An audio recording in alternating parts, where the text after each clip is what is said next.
Bukowski? Where the hell are you? I'm not driving, Bukowski. What are you doing? I swear, this town's going straight to hell. Oh, seriously, you got caught behind a patrol officer. And he's not moving either. What the... Yeah, I'm thinking of moving up to a 45. God damn it, Bukowski. Fine.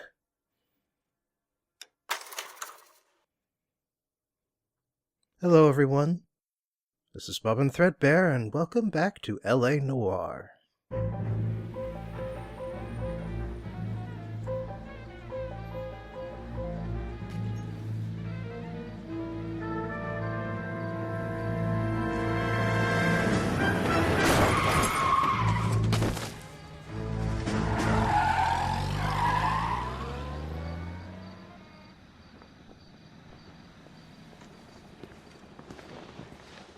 All right, gentlemen, I just got this handed to me. A hit-and-run felony at Ray's Cafe, 208 North Los Angeles. Got a patrolman on site. The coroner's on his way. Get down there, see if you can find any witnesses who can put a make on the car. That bum took a swipe at me. So do cops just not have shifts or something? What's going on with this? Also, this should be the last time you'll see me switch outfits in the middle of a desk. I want to stop him with one round.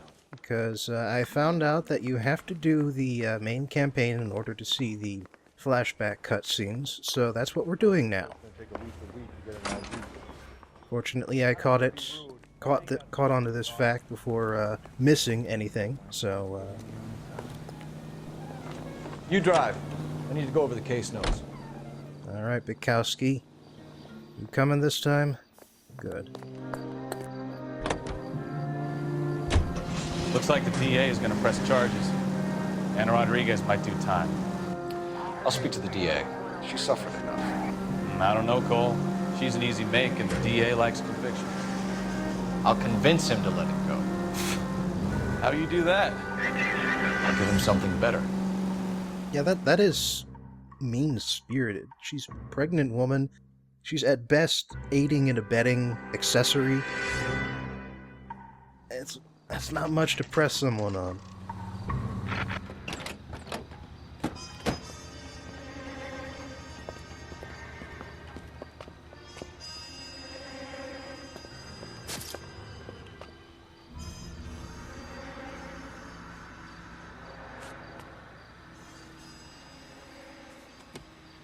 I wonder who we're going to interview. Detectives, over here.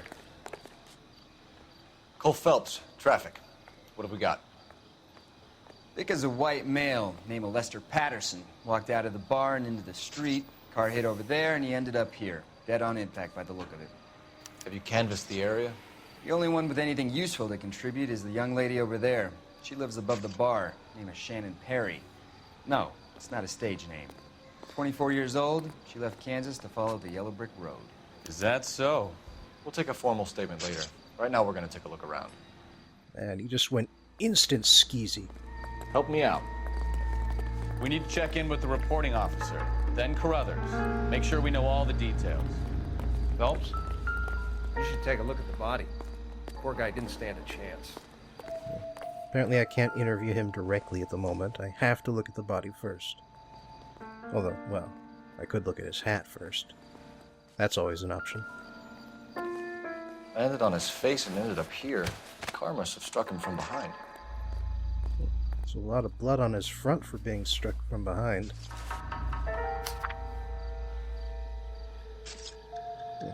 California Fire and Life.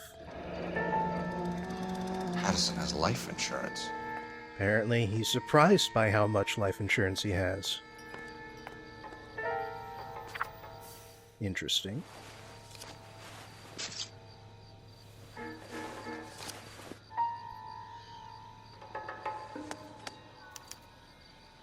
We can notify next of kin.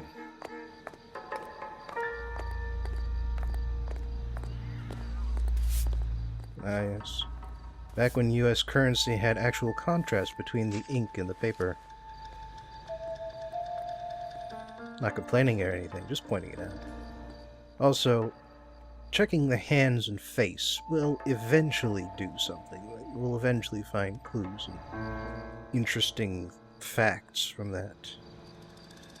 Although it is fortunate that everybody carries their important stuff in their jacket pockets, because Cole never looks below the waist. Ever. It's kind of weird. What have you got on the victim? From all reports, he was intoxicated at the time of the accident.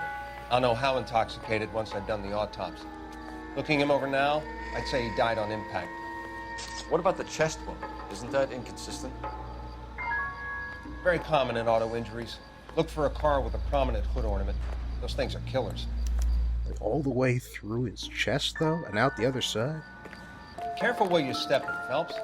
I don't come down to the station house and tap dance on your desk. Body traveled a good 20 feet.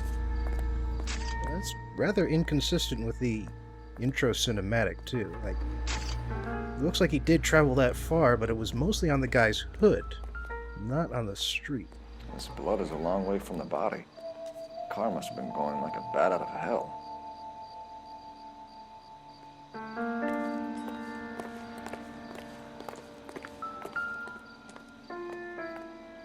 So the driver managed to brake before the impact. Apparently not enough.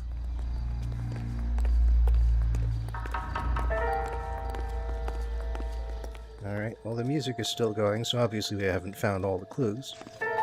So let's just check down this alleyway a bit.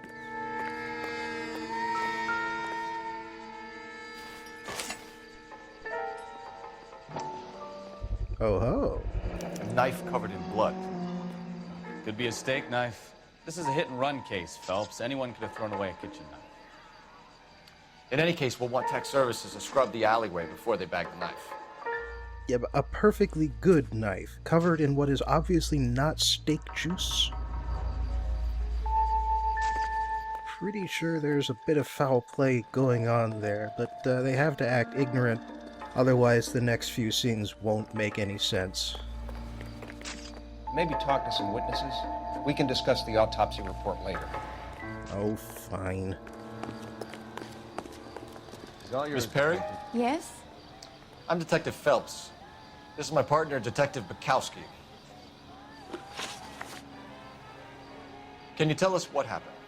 Well, I came to the window because I heard people arguing downstairs. It's not much information. You weren't at the window. You were in the bar. What's a young girl like you doing alone in the bar? That's a goddamn lie. It's nothing personal. I'm just doing my job. You understand that? Then what happened? I saw a car hit that poor man and knock him down the street. Also not that much information. What kind of car was it? A dark red Lincoln Continental. Why are you lying to me, Miss Perry? You've got rocks in your head. Why would I lie about the car? Sorry. Sometimes you have to shake the tree to see what falls out. Did you see the license plate? Only the first three letters, I'm afraid. 3C8. Tell me more about the argument you heard. Well, there were two voices. A man and a woman, that's all. That's a nice story, Miss Perry, but it's not what really happened. You think I'm making this up? It's like I made a mistake.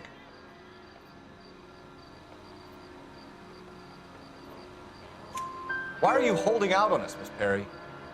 I'm sorry. I was hoping to tell my story to the newspapers. I'd like to get my picture in the paper. Trying to find work as an actress, and things look pretty difficult. Cough it up, sister. We don't have all night. People arguing? They were husband and wife. I could tell by what she was yelling. Intimate things. Very embarrassing for the man. Thank you, Miss Perry. Your information has been very helpful. You can go now. You really think so? I hope you find that driver and put him away. Yes, I do think that you can go home now. You certainly got away with the dames, Phelps. Give it a rest, Bukowski. Let's see what the patrons have to say. I'll take the bartender. You work the rest of the room. Aha, here's the last piece of evidence. A flashback, maybe. Flash sideways. I think we're on flash sideways still. Courtney, come in. Have a seat. Thanks, Doctor. How are you finding working at the clinic? It's, fine. Are you sure? Can I be honest with you, Doctor? I would hope so, Courtney. I was hoping that the therapy would be more beneficial. Treatment can, unfortunately, be very long-term. So many of the patients here are addicts, Doctor. Many of them have been for years, Courtney. In the past, these people were condemned to sanatoriums. If we can reveal the root of the problem, then we have a chance to help them. And until then, they stay sedated? Do I detect a hint of reproach, Courtney? I was expecting more, Doctor. I'm sorry. I don't mean to criticize. Part of being a physician, Courtney, is learning to be patient. Pun. How is it possible to keep so many of them on their medications, Doctor? Many of their addictions are illegal. Oh, many things in life are gray, Courtney. What may on the surface appear to be illegal is actually of benefit to society at large. Yeah, sadly, psychiatric medicine basically only had the lobotomy up until the 60s when they invented the first psychoactive drug. The first drug that could actually combat mental illnesses directly. Operator, give me dispatch. Putting you through now. Phelps, badge 1247. How could I help, Detective? I need to run a partial license plate, 3 Charles 8. Cross-check possible Lincoln owners. Suspect vehicle is a red Lincoln Continental. Just a moment, Detective. Only one possible make on that license. Registered to a William Shelton, 738 West Temple Street. Thanks for your help. You know, people say that the R&I lady is some sort of Looks like we caught a break on this one. crazy hive mind. I prefer to think that she has the best organization system in all of Los Angeles. I'm Detective Phelps of the LAPD. How can I help, Detective? Name would be a good start. Dudley Lynch. Hired help. I run the place when the owner ain't around. Where is the owner? He stepped out. Somebody had to take Lorna, Mrs. Patterson, home.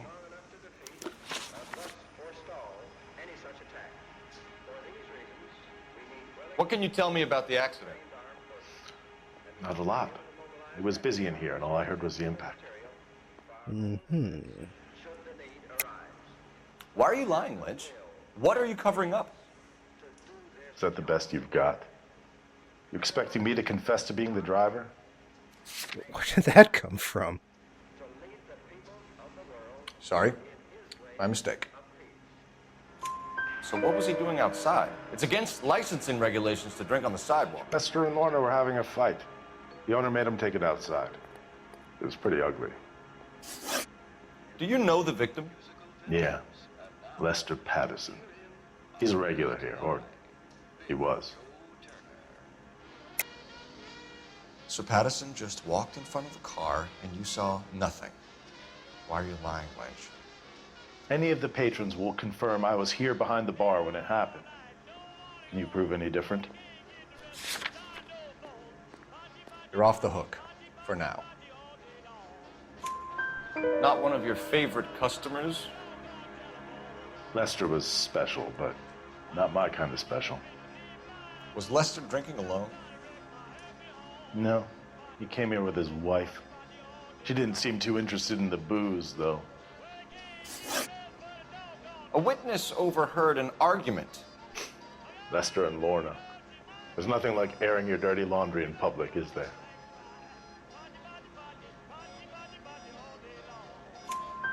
Why was Lorna Patterson in such a hurry to leave?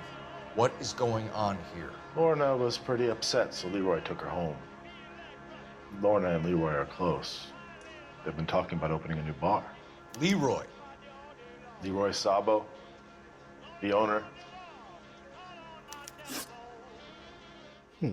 How long have Lorna and Leroy been talking about this new bar? Who knows? I just served the drinks. Yeah, that's all. Is Leroy really going into business with Lorna? You sure you're not covering for her? Me and Lorna? That man-eater? I wouldn't last a weekend with her. You're barking up the wrong tree there, partner. Looks like I was mistaken. Bartenders hear all sorts of things. Are you gonna tell me, or do we have to start playing rough? When Lester was drinking, he treated Lorna like dirt. He gambled away all their money. Lorna pitched Leroy about the bar. I don't know how interested he is. Is Leroy doing well? Hell no. The only thing keeping this place afloat are the poker games. Thanks for your help, Lynch. I'm gonna need you to sign a statement with the patrolman. Sure, no problem. You get anything out of the regulars? They weren't giving too much away.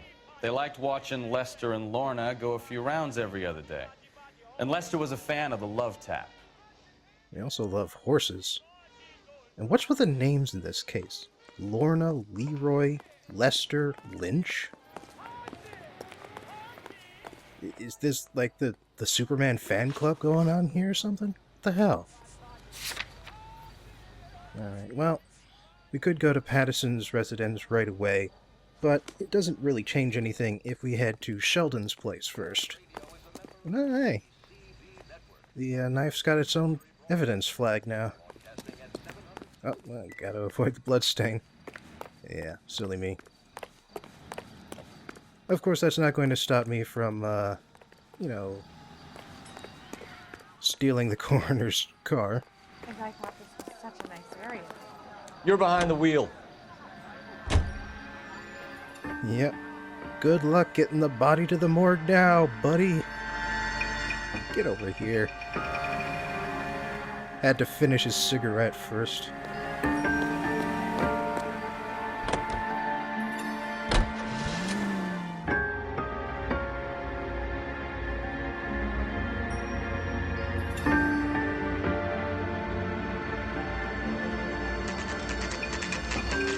Well, as you can see, we sort of have to stake out the place here. As such, we're going to go from 4 a.m. to 7 a.m., 3 hours of waiting, before Shelton finally makes his break for it.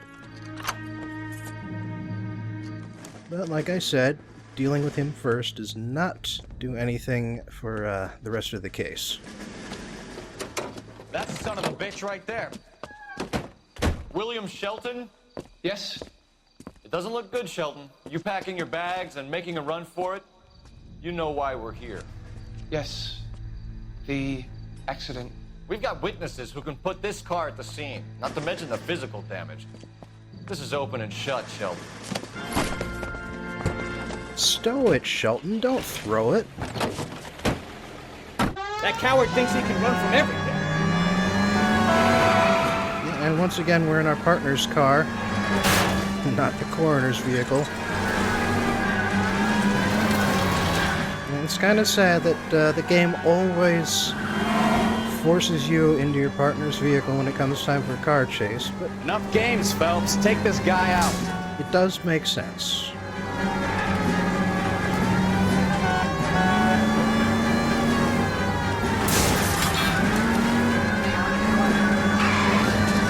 Now, No wonder he killed someone driving like this. Shelton can wind up... Oh, going the other way.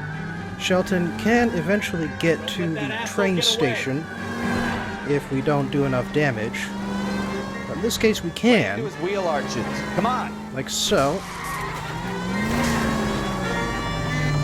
And so we end the chase early. All right, I give up. That's it. Cuff him and we're done. You got a neck problem there, Bukowski? Put Put your hands in the air! How does a vehicular manslaughter rap sound, Shelton? I hit him. I admit it. I just panicked, but it wasn't my fault. What do you mean? The guy jumped right out in front of me. He came out of nowhere. There's nothing I could do about it. Why didn't you stop? I've had accidents before. That's it. We're done here. The DA is gonna love you. They weren't all my fault. I'm a surveyor. I need my license for my job. There were people around. A woman and a man were standing right next to him. I thought they could get him to a hospital. I'm telling you, it's not my fault. The guy is dead, Shelton. You can't be serious. William Shelton, you're coming downtown. We need to talk about a manslaughter charge. Leave the coroner and the paperwork. Procedure can wait. We should probably go speak to the wife and let her know what's happening. Okay. You become all part of the prospective paperwork, don't you? All right, you know what? I'm gonna take this cabbie here. You know the way. You can drive. Luckily, nobody locks their cars here in Los Angeles. So the wife was there when it happened, but then left the scene. You're right. That's pretty unusual behavior. She could be in shock. I saw some people do some strange things in the war after their buddies got. Maybe she doesn't give a fuck. According to the patrons, her old man was a piece of work. You don't think... Phelps, the guy was run over. So it worked out well for this broad. So what? Maybe she deserved to catch a break. Who knows? Looks like Cole has a persistent itch on his right shoulder there.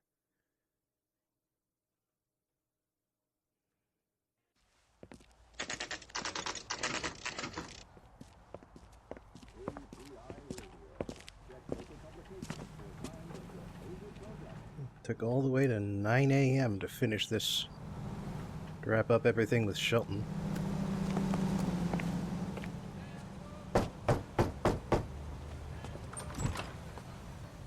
Yes? Hello? Mrs. Patterson. Is this about my husband? We're investigating the incident, ma'am. I see. Come in, won't you?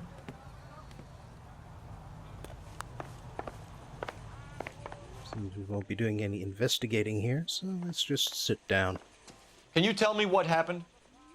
What's to tell? He got hit by a car and now he's dead. You don't appear to be too upset about the fact. Lester and I met on a furlough in '44. We got married that weekend. People don't understand it now, but that happened a lot back then. I see. So you probably did well to stick it out this long. What's that supposed to mean, mister? I think it's about time you left. I have someone here, I and beg your pardon? You're gonna have to run that one by us again, sister. It's okay, Lorna. I'm Leroy Sabo. Well, well. Nice to see you're comforting the grieving widow, Mr. Sabo. All right, wise guy. Do you have any intelligent questions you would like me to answer? You can confirm Mrs. Patterson's story. Lester lost at cards. He was kind of hard to control when he lost his temper. He turned without looking and walked right out in front of the car. It wasn't good. What's your relationship with Mrs. Patterson, Mr. Sabo? We're friends. Good friends. You expect me to believe that? Look, I was filing for divorce. Mental cruelty. Lester could be a mean son of a bitch. And Lester knew about that? No, I hadn't told him. Well, hasn't this worked out well for the two of you? I feel almost bad for busting in on this little rendezvous. We did find out about the life insurance, though. How did the car come to hit Lester? He walked straight into the path of an oncoming car.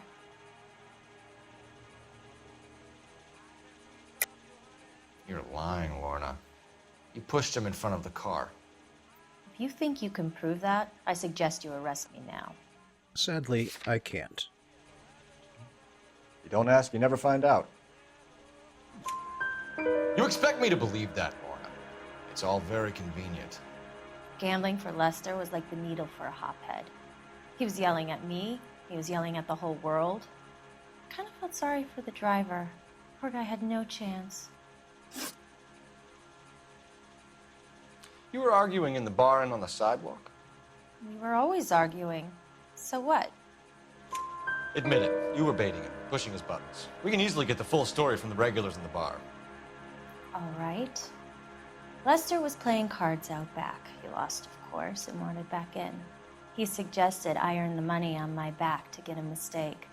That was the proposition he was putting to his so-called buddies. So maybe I was a little angrier than usual. Let's just say I took exception to his idea. The bartender said that you and Leroy were planning to go into business together. Can you explain how you'll get the money to do that? I have a little money saved away. You're being economical with the truth, Lorna. You want to back that up, little man? I'll say you've got some money saved away. You increased the premium on Lester's life insurance. GI insurance policies have a $10,000 payout. It was Leroy's idea. Lester lived on the edge. He was always getting into fights, crap games, pinochle, you name it. Turns out it was good advice. It speaks to motive and premeditation, Lorna. You're forgetting the hit-and-run detective. You and Mr. Sabo have an interesting day. I'm sure we will, officer. Now, if you could both just leave. We're leaving, ma'am. Sorry for your loss. I can see what a tough time you're having with all this. Oh, phone's highlighted. Hope you don't mind, but I'm gonna hang out here for a little while longer. Check out your gambling den, covered in more pictures of horses. Operator, give me R&I. Putting you through now. God damn, that's a lot of horse photos. Cole Phelps, badge 1247. How could I help, Detective? Any messages? Just one detective from the coroner. Message reads, Phelps, see me at Central Morgue immediately. Results of the Pattison autopsy. Thanks. I think I could have gotten this information out of a... Oh, there's dogs over here. I guess they aren't all horses. But yeah, I think I could have gotten this through a vehicle dispatch. Oh, no one in there. Assuming, of course, that I had been currently driving a police vehicle and not a stolen cabriolet.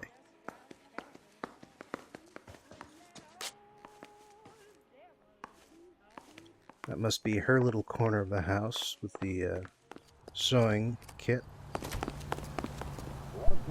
You can drive. Do we know where we're going? Yes, we do.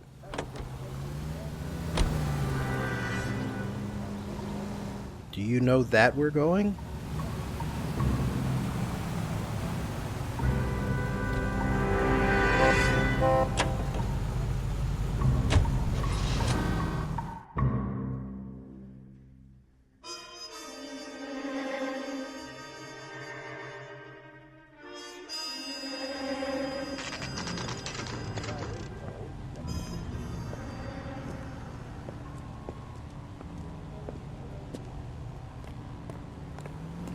Wait a second, this is the night entrance. The cannibals finished off eating the clown. One said, "Did that taste funny to you?"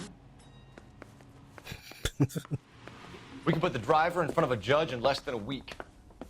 You'd be making a big mistake. Run that by me again? The victim was dead before the car hit him. 2 puncture wounds to the right side of the thorax. Second puncture reached his heart.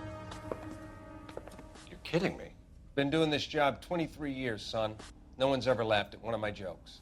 He was stabbed to death? Long, sharp knife. Length of a bayonet. We found a knife in the alleyway. Where is it now? Was it bagged? By Patrolman Kaplan. Perfect. I'll get you a definite match. Jesus, we got him. Murder 1.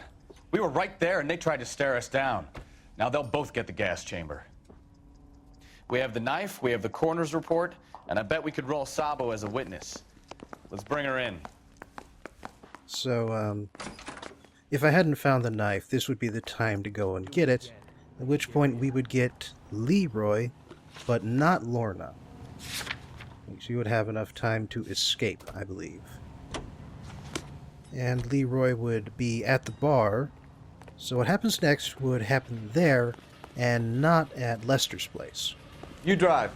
I need to go over the case notes.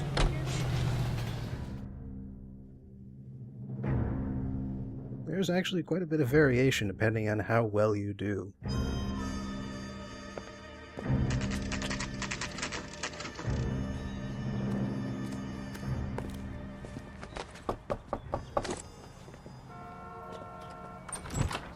We've spoken to the coroner, Mrs. Patterson. He confirmed your husband's cause of death. We'd like you to come downtown and answer some questions. It wasn't me. It was Leroy's idea. Leroy stabbed him. I had nothing to do with it. Where is Leroy now? He's in the bedroom. You're very good, Lorna. Put the gun down, Leroy. If you do something stupid now, you don't stand a chance in front of the grand Nice of you jury. to give me up, sweetheart. All that whispering in my ear, telling me how we had to get rid of him, how good it could be, all the money we could claim, all that planning, how to get him into the street, how to make it look like an accident. For God's sake, you had Leroy, all shut the up. bases covered, baby. I had nothing to do You with it. think I'm gonna fry for you, He's Lorna? a crazy man. Shoot him. Shoot him, for God's sake. It's not gonna fry. The electric chair isn't an execution method in California. Right, anyway, so we've got another armed chase here. Ducked around the side there. Oncoming cars, but I can get a beat on him here.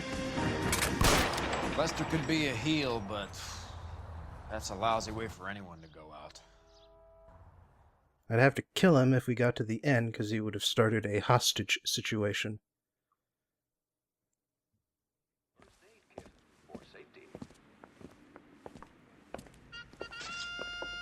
So, I give you a hit and run. You bring me back fraud, conspiracy, and first-degree murder. This is how a good detective operates, Phelps. You take nothing at face value. You keep digging and asking questions until you get to the truth. You got some sharp elbows on you, detective. I like that. Keep up the good work.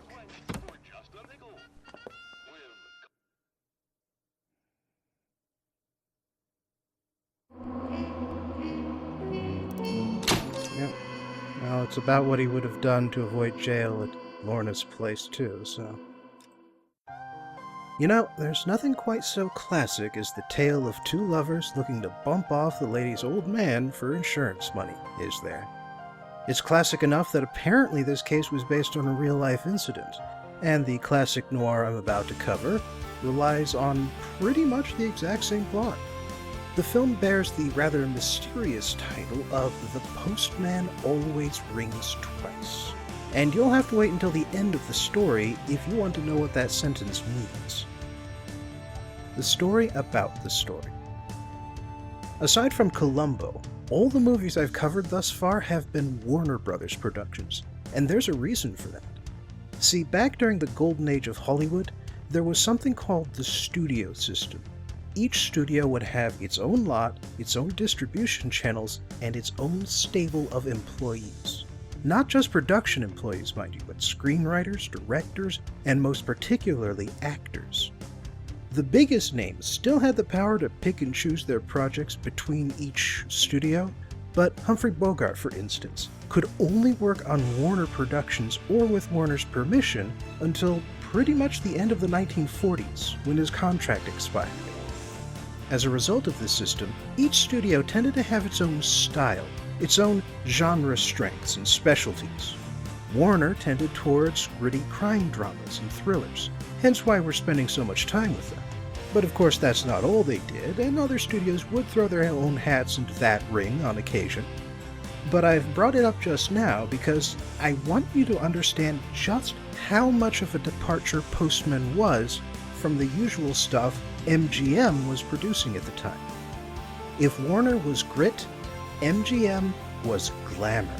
They loved to groom their actors into sex icons of both genders, and they also tended to put out films you could best describe as glitzy festivals. MGM is responsible for The Wizard of Oz and Gone with the Wind, and they also put out a lot of the big production musicals like Singin' in the Rain and Seven Brides for Seven Brothers.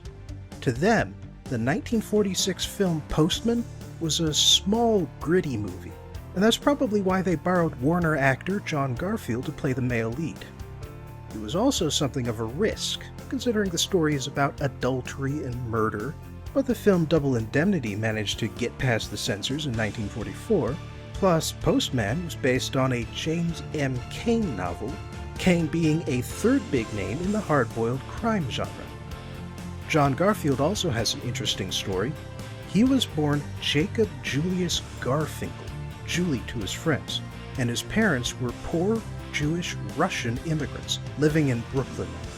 Thanks to his upbringing, Garfield always managed to bring a somewhat desperate working-class feel to all the roles he played, and he also managed to get interested in acting at just the right time and place to be one of the first to train using the method.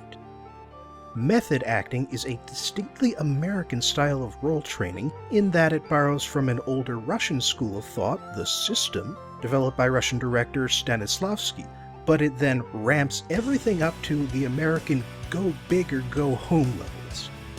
The idea is that a good performance involves more than just line reading and diction, but also incorporates gestures, body language, and mannerisms. And in the best cases, the actor actively becomes his or her character. Furthermore, the best way to accomplish this transformation is for the actor to actually experience what it's like to live as the character. While this usually means drawing from the stories and experiences an actor would already have and picking roles that resemble who they really are, it can also mean putting actors through unexpected training sessions and sometimes dangerous weight gain and weight loss regimens. For instance, there's a certain boot camp out near Los Angeles which specializes in training actors to behave like military personnel. And method actors will often spend weeks learning the hobby of a character they play. Fortunately, by the time Postman began filming, John Garfield already had plenty of life experience with living like a transient bum and being in an unhealthy relationship. Well, for a certain value of fortunate, that is. The story. Right away, the film starts with narration by the protagonist, Frank Chambers, played by Garfield. Notably, this is the first noir I've covered that has narration, but that narration is one of those things that rarely pops up regardless of how many people consider it a staple of the noir genre. Frank's been hitchhiking for a while now, but when he stops at a combination gas station restaurant called the Twin Oaks outside Los Angeles, and he sees a man wanted sign, he decides on a whim to take the job, at least for a while, see how things turn out. Incidentally, it turns out that the guy Frank got a ride from was the local district attorney, who lives nearby. The man who owns the Twin Oaks is an old, jovial, gregarious person, and he hires Frank even before Frank tells him that he's looking for a job. The man steps out to handle a pump customer, and then a rolling lipstick case alerts Frank to a woman who's wearing what I'm sure was a very attractive head wrap at the time. They don't share too many words, but when Frank is outside burning the man wanted sign, the owner mentions that the woman is his wife. Frank gets second thoughts at that point, but when he sees her again, he lets the sign burn up. And so we have bad decision number 1. Frank sets his sights on a married woman. And yes, I am going to keep track.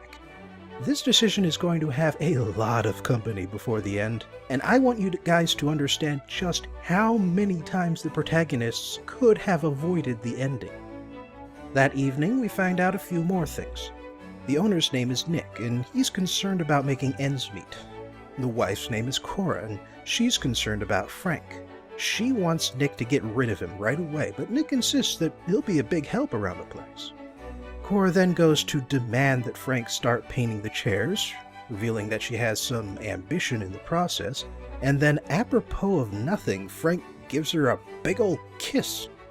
In response, Cora fixes her makeup, glares at Nick, and then avoids him for several weeks. One day, the Twin Oaks sign collapses, and Frank discusses fixing it with Cora. Cora would rather get a new neon sign, and so Frank talks Nick into getting one.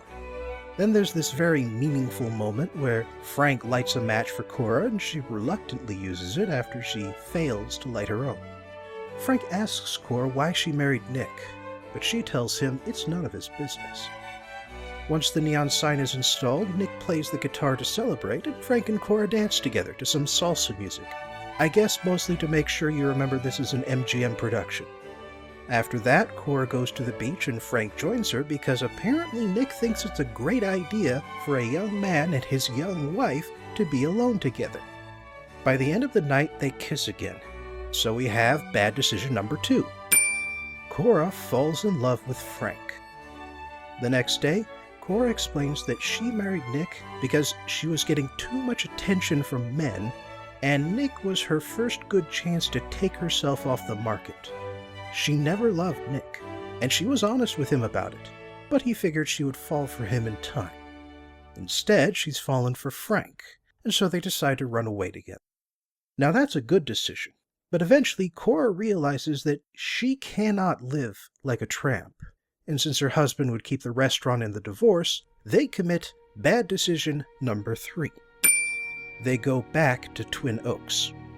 Fortunately, they get back in time to grab the note Cora left in the register, and as they watch Nick swerve drunkenly into the wrong lane on his way back, Frank comments that he kind of wants Nick to drive off a cliff sometime.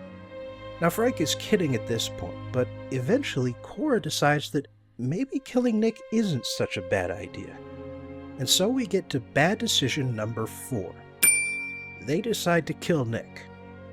Their plan is for Cora to hit Nick in the head with a bag of ball bearings in the bathroom so that it'll look like he slipped and hit his head.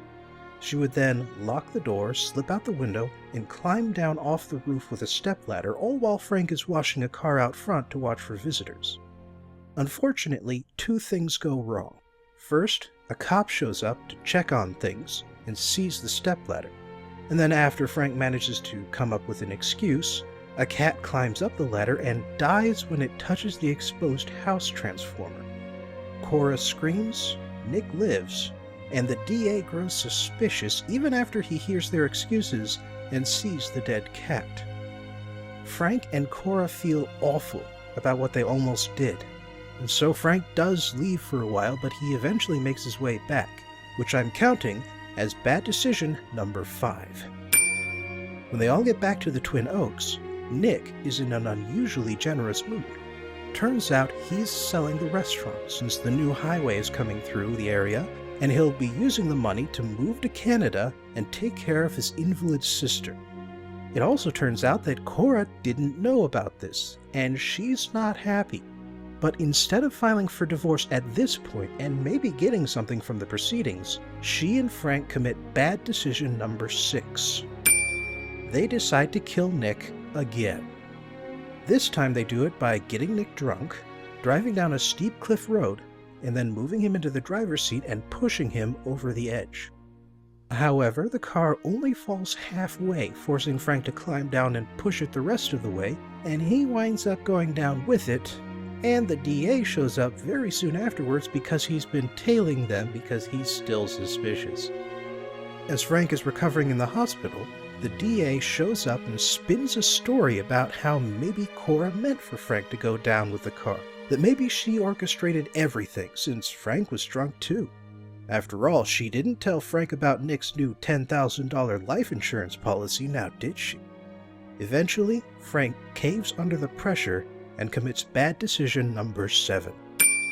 He signs a complaint of attempted murder against Cora. Cora's lawyer, Arthur Keats, shows up immediately afterwards and is rather disturbingly chummy with the DA as he makes a $100 bet about who will win the court case. Keats sees the complaint and decides not to tell Frank anything, merely saying, "I'm handling it."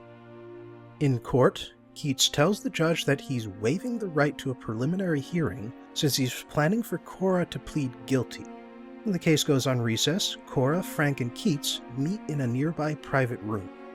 Cora is understandably livid, and she pushes Keats out so she could make a full confession and ensure that Frank goes down with her.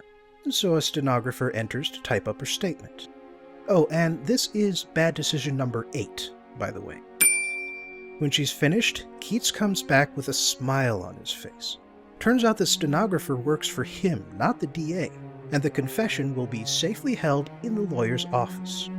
Keats explains that since the DA loves his high-pressure manipulations, he's had to develop his own underhanded tactics to compensate. When they return to court, Keats confronts the DA about how he's bluffing, and he needed the confession he never got to win. Turns out Keats is right, so the DA agrees to a plea bargain of manslaughter with a recommendation for leniency. As such, the judge gives her probation and a suspended sentence, which means she'll stay out of prison so long as she doesn't get in any further trouble with the law. Thus, it turns out that Cora managed to make one good decision. She hired the best criminal defense lawyer in all of Los Angeles County. When they get back to Twin Oaks, Keats proudly waves his check for $100 in the air and explains his trick. He found out the life insurance investigators didn't find anything that would prevent them from paying out Nick's policy, and so he knew no one else would have had a chance at finding any evidence either.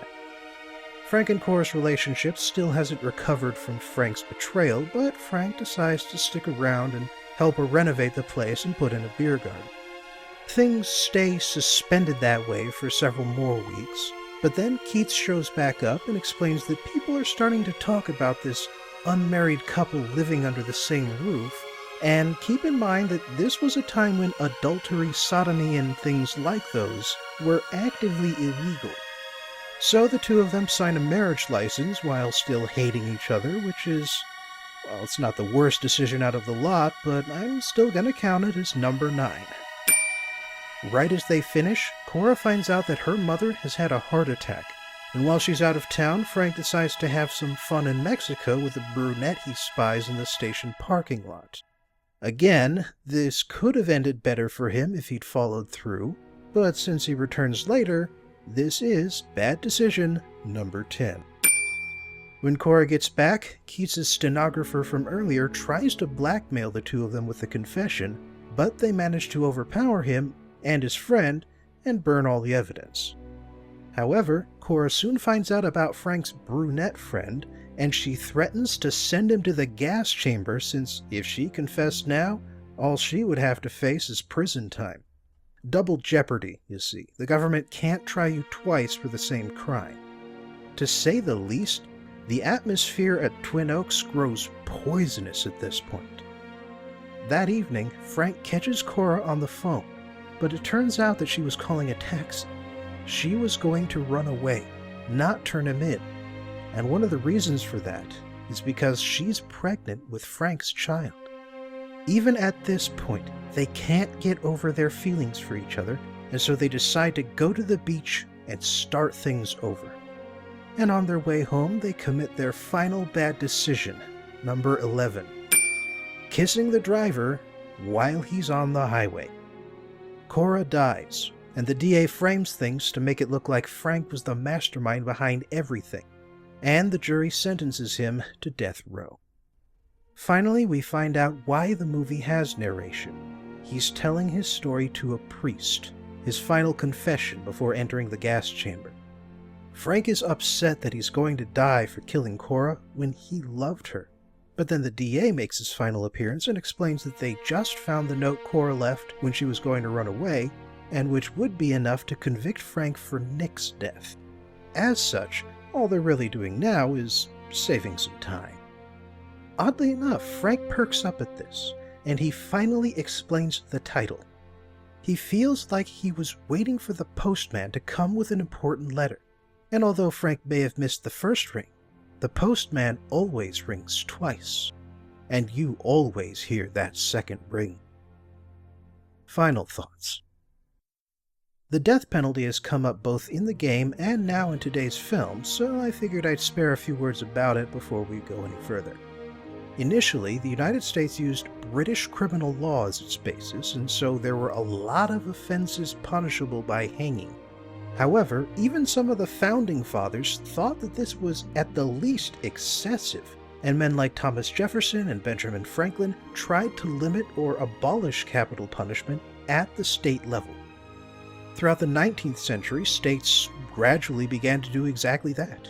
Rhode Island and Wisconsin were the first to abolish the death penalty altogether, but for the most part, states simply limited its scope by making death discretionary rather than mandatory, and by lowering the number of capital offenses to things like murder and treason. At the same time, states were also trying to find kinder ways to kill, ways that involved fewer mistakes and less pain than hanging or the occasional firing squad. This led to designing methods like long drop hanging, where the rope length is calibrated precisely to break the neck rather than strangle or decapitate. We also came up with the uniquely American electric chair in 1888, and then the gas chamber in 1924. Capital punishment hit its peak in the 1930s, thanks in large part to the rise of crime caused by Prohibition, much like how excessively long prison sentences are currently at a peak thanks to the rise of crime caused by crack cocaine in the 80s and 90s. The death penalty was still very common in the 1940s, and it only started its decline in the 50s when people realized how excessive this was. In the 30s, there were over 1,670 executions, but from 1960 to the early 70s, there were only 191. In 1972, the Supreme Court suspended the death penalty by voiding all current capital punishment statutes, but it didn't make executions themselves unconstitutional, and so 34 states have since put new laws into place which reinstate it. It is a lot harder to be executed today, and it's rare for the state to even seek the death penalty, but it still happens. At the same time, 1977 saw the introduction of lethal injection as another humane method, a method which is currently getting harder to carry out since nobody wants to sell the government the drugs they need to carry out executions. Apparently, nobody told them that states like Delaware and New Hampshire will hang the people on death row if they can't do an injection, and states like Oklahoma and Utah will put the condemned in front of a firing squad. Today, if necessary. I'm not going to share my opinion on whether the death penalty constitutes a public good or not, but I will say this. In all of the LA Noire cases and all of the noir movies involving murder, the gas chamber is sitting in the backs of everyone's minds. Thanks for joining me again for today's film review, and I hope you'll join me next time for a noir that's supposedly about one man's rise to the top of the world, but which is secretly about new law enforcement technology and techniques.